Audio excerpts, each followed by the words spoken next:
gold, lava, plasma, some type of fluid going over and around the craft. What is it that you saw and found out and can tell us about? I only came forward because I sincerely believed they were going to die. Sucks. I think what we are dealing with is very, very, very old. I think old humans have written those down in religious stories. I think that it's quite clear that we have been influenced by something else. I provided 3 rudimentary drawings, one of which was unclassified and the other 2 were immediately thrown into a sap. And the 2 that were thrown into a sap prove we are not alone.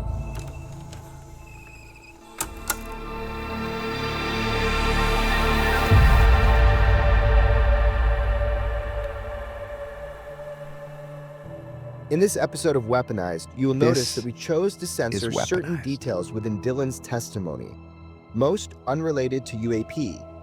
This is to avoid unauthorized disclosures and is subject to an ongoing clearance review. Dylan was given only 6 days to prepare his testimony for Congress. He is currently seeking clarity on being able to publicly discuss certain aspects of his professional experience.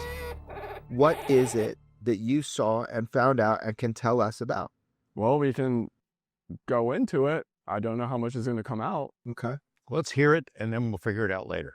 So basically, hypothetically speaking, let's say that I claim I saw Bigfoot running around Nevada test range, and I saw Bigfoot outside the Starbucks, and Bigfoot was wearing a U.S. Air Force uniform. If I said that to Arrow or to the IG, but mainly Arrow, and Arrow comes back and says, and I draw a nice picture of Bigfoot in a pretty Air Force uniform. Let's say Arrow comes back and says, hey, Dylan, you talking about Starbucks is unclassified. You talking about Bigfoot in that military uniform? That's TS, no foreign. You are never to say another word about that. That's what Arrow did to me, and they classified everything I brought forward. So you're working for BAE and for somebody else. Yep. For somebody else in the structure of multi-agency special access program. Yes, sir. And it's under the umbrella of a private company. The private company is how they are getting us to work there. But it is all under the umbrella of that agency. The information you had about these flying Tic Tacs that people are taking down, do you get that information through your work at BAE and that agency? There were people who ended up working there with me who were brought into the legacy program whose lives were also destroyed, and they believed, based off of what I was saying about what I experienced in my life, the triangle, what I knew that to be true at that point, they believed I was read into the program, and they believed that because I was having the clearance issues and the VA issues and everything else, the financial, what they did to me, they were experiencing it too. And there were multiple people who I was working with that were a part of what is conveyed as the legacy program. So you're working at BAE for an agency, and on a coffee break or a smoke break, you confer with your coworkers and you tell them about something you've seen, and they start sharing information with you. Yes, but not even all that openly, because people were still so freaked out about it. And this gets into something else, which is when I was there, and this is why, we talked to Dave, and I explained this to Dave. Rush. Yep. One of the things that was very odd was, you're working 12 hours and it's middle of the night, 3 a.m. after working a 12-hour shift, 4th day in a row. You're just doing anything to stay awake. I remember we were talking about UFOs, and you talk about everything from football to baseball to movies to music. It's just, you're trying to stay awake. You're trying to get through the night or the day. And we were talking about UFOs, and Bob Lazar had come up, and you're just talking normal talk. Yeah. And I remember I had talked about what I knew to be true, and I had gotten a pop-up message on my computer. It said, you're not supposed to be talking about this. To this day, aside from having gone to the IG and what was conveyed to me by my attorney, to this day, technically, I have never gone an official, Dylan, here's what's happening, do not do this, here's why.